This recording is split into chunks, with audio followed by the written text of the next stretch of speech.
Hello students, तो आगे discuss करते हैं how does evaporation causes cooling, यानी इवेपोरेशन कैसे कूलिंग प्रोड्यूस करता है, ठंडा रखता है। तो देखिए, इन एन ओपन वेसल, जब आपने खुले बर्तन में पानी को रखा है तो वो कंटिन्यूसली इवेपोरेट होता रहता है, कंटिन्यूसली भाप में बदलता रहता है। The particle of liquid absorb energy from the surrounding to regain the energy lost during evaporation. अब होता क्या है, देखिए आपको ये ध्यान में रखना होगा कि जो ठोस के कण हैं वो सबसे कम।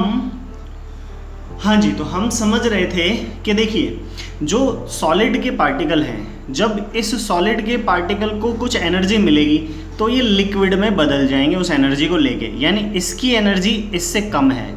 अब जो लिक्विड के पार्टिकल होंगे उनको कुछ एनर्जी कहीं से मिलेगी तो वो उस एनर्जी को लेके गैस में बदल जाएंगे, यानी गैस के पार्टिकल के अंदर सबसे ज़्यादा एनर्जी होती है, लिक्विड के पार्टिकल के अंदर गैस से कम होती है और सॉलिड के पार्टिकल के अंदर सबसे कम एनर्जी होती है। तो इसी वजह से उसने बोला कि लिक्विड के पार्टिकल आसपास की एनर्जी, सराउंडिंग एनर्जी को लेकर क्या हो जाते हैं, इवेपोरेट हो जाते हैं, यानी गैस में बदल जाते हैं। This absorption of energy from the surrounding makes the surrounding cool. अब वो कर क्या रहे हैं, वो अपने आसपास से एनर्जी को ले रहे हैं, और एनर्जी जब कहीं से निकलती है बाहर तो होता क्या है कि वो जगह जो है ठंडी हो जाती है। तो इसी तरीके से जो इवेपोरेशन है वो कूलिंग करता है, यानी ठंडा करता है। Now what happens when you pour some acetone or nail paint on your palm, यानी अगर आप अपनी हथेली पर कुछ नेल पेंट डालते हैं तो क्या होगा, तो उससे क्या होगा कि उसका जो वेपोराइज होने का टेम्परेचर है वो बहुत कम होता है, यानी वो थोड़े से ही टेम्परेचर पर वेपोराइज हो जाती है।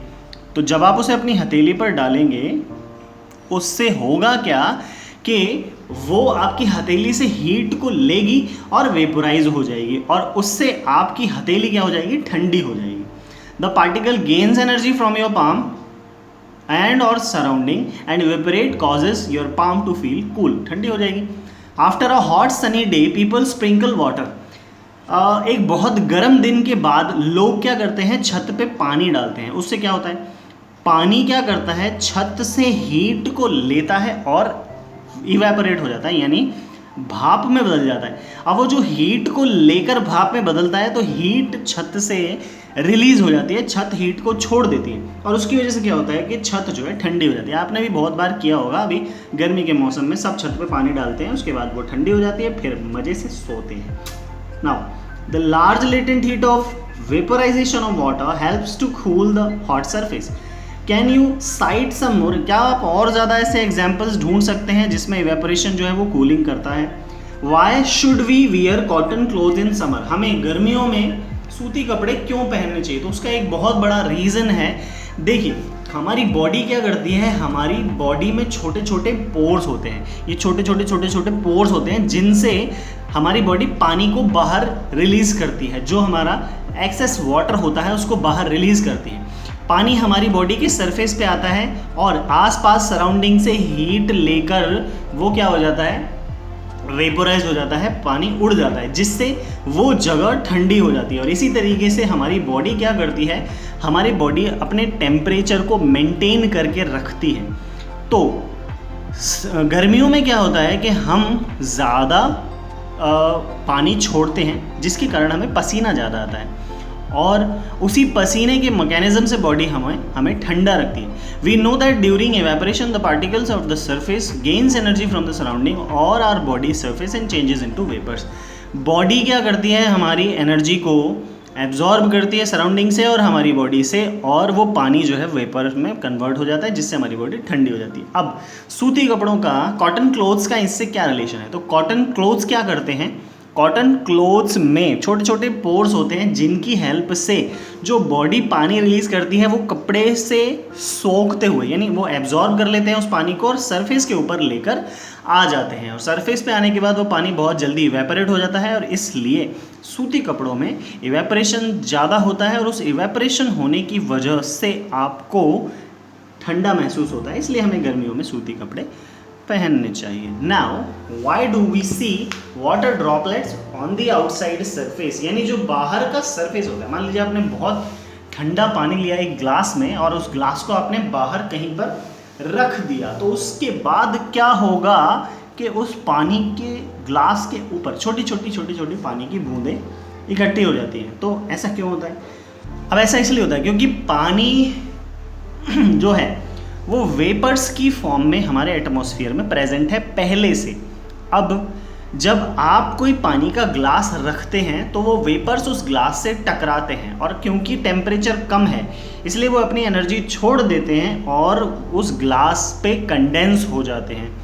और इस रीज़न की वजह से क्या होता है, ग्लास पर पानी की बूंदें इकट्ठा हो जाती हैं। That is the reason of the droplets collected on outer surface of your cold glass. Now आप अगर ये पॉइंट्स पढ़ेंगे बहुत ध्यान से तो जो हमने चैप्टर के अंदर स्टडी किया है वही इन पॉइंट्स में लिखा हुआ है। थोड़ा आपको ब्रीफली दिया हुआ है और समझ में आ जाएगा अगर आप अच्छे से पढ़ेंगे तो इसको। नेक्स्ट हम क्वेश्चन आंसर फटाफट से डिस्कस कर लेते हैं। देखिए आपने पढ़ा होगा कि 273.16 केल्विन होता है 0 डिग्री सेल्सियस। अब आपको कन्वर्ट करना है, दो टेम्परेचर्स के स्केल है, एक डिग्री सेल्सियस स्केल है और एक केल्विन स्केल है। आपको दोनों को अलग अलग कन्वर्ट करना है। तो देखिए आपको टेम्परेचर केल्विन वाले को सेल्सियस में कन्वर्ट करना है। तो आपको करना क्या होगा कि इसमें से आप इसको माइनस कर देंगे तो आपके पास डिग्री सेल्सियस में टेम्परेचर आ जाएगा। Means 293 minus 273 is 20 degree Celsius I think. इसी तरीके से इसका निकालेंगे। अब आपको क्या करना है, टेम्परेचर डिग्री सेल्सियस वाले को केल्विन में कन्वर्ट करना है। तो आप देखिए 25 डिग्री सेल्सियस आप इसमें जोड़ दीजिए। 273.15 अगर आप 25 में जोड़ देंगे तो आपको केल्विन में ये टेम्परेचर मिल जाएगा। सेम आपको यहाँ करना है। नेक्स्ट देखिए, give reason of the following observation. Naphthalene ball disappears with time without leaving any solid. Naphthalene balls जो हैं वो सब्लिमेशन की प्रोसेस के जरिए, सब्लिमेशन होता है वो प्रोसेस जिसमें कोई सब्सटेंस डायरेक्ट सॉलिड से वेपर फेस में कन्वर्ट हो गया बिना कोई लिक्विड या सॉलिड छोड़े, तो उसको बोलते हैं। तो नैफ्थलीन बॉल सब्लिमेशन की प्रोसेस के जरिए डायरेक्ट गैस में कन्वर्ट हो जाती हैं कुछ रेजिड्यू बिना छोड़े। We can get the smell of perfume sitting several metres away. Perfume की स्मेल हमें बहुत दूर तक भी आ जाती है। तो ऐसा इसलिए होता है क्योंकि जो परफ्यूम होता है उसमें अल्कोहल कंटेंट होता है और अल्कोहल जैसे ही आप सरफेस पर डालते हैं वो बहुत जल्दी इवेपोरेट होकर उसमें हवा में मिल जाती है। अब उसका हवा में मिलने से क्या होता है कि हवा क्योंकि बहुत तेज़ी से यहाँ वहाँ घूमती है, इसलिए वो जो स्मेल है परफ्यूम की वो भी तेज़ी से यहाँ वहाँ ट्रैवल करती है और इसी रीज़न की वजह से आपको दूर बैठे हुए भी वो स्मेल आ जाती है। Arrange the following substance in increasing order of force of attraction. Force of attraction के इंक्रीजिंग ऑर्डर में रखना है। सबसे कम फोर्स ऑफ अट्रैक्शन होता है गैस में। गैस क्या है इसमें से, देखिए ऑक्सीजन। सबसे गैस से ज़्यादा फोर्स ऑफ अट्रैक्शन होता है लिक्विड में। लिक्विड क्या है, वाटर। और सबसे ज़्यादा फोर्स ऑफ अट्रैक्शन होता है सॉलिड में जो है शुगर। तो इसका होगा यहाँ 1, 2 and 3। Now what is the physical state of water. पानी की फिजिकल स्टेट आपको देखनी है। तो 25 डिग्री सेल्सियस पर पानी लिक्विड स्टेट में होगा, 0 डिग्री सेल्सियस पर पानी सॉलिड भी होगा बर्फ़ की फॉर्म में और लिक्विड भी होगा, 100 डिग्री सेल्सियस पर पानी लिक्विड फेज में भी होगा और गैसियस फेज में भी होगा। तो दो फेज होंगी। Next 6, give 2 reasons to justify. 2 reasons आपको देने हैं। Water at room temperature is a liquid. पानी जो है रूम टेम्परेचर पर लिक्विड फॉर्म में है। तो क्योंकि पानी के मॉलिक्यूल के बीच में जो इंटरमॉलिक्यूलर अट्रैक्शन फोर्स है वो सॉलिड से कम है, इसलिए वो लिक्विड स्टेट में है, पहली चीज़। और दूसरी चीज़ के रूम टेम्परेचर में इतनी एनर्जी नहीं होती कि वो पानी के पार्टिकल्स को एनर्जी प्रोवाइड करके उसे गैस में कन्वर्ट कर सके, इसलिए वो लिक्विड स्टेट में होता है।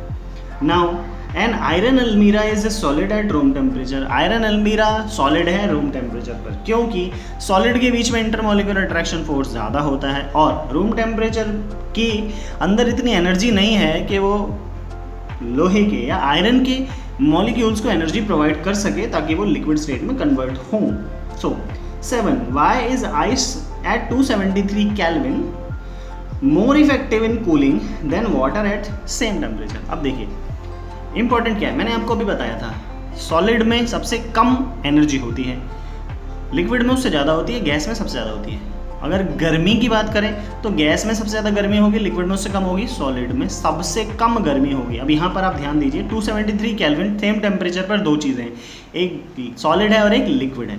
तो कौन सी ज़्यादा ठंडा करेगी? सॉलिड वाली, क्योंकि वो अभी लिक्विड में नहीं बदली है, इसलिए सॉलिड वाली में कम एनर्जी है लिक्विड वाली से, इसलिए जो आइस है 273 केल्विन पर वो जल्दी ठंडा करती है।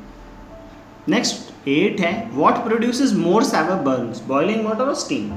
स्टीम या बॉइलिंग वाटर, सेम प्रोसेस है, सेम कॉन्सेप्ट। देखिए पानी और भाप, किस में ज़्यादा एनर्जी है? स्टीम में।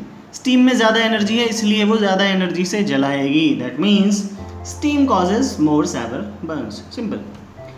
Next and last question 9, ABCDE process आपको दी हुई है and you have to name the process.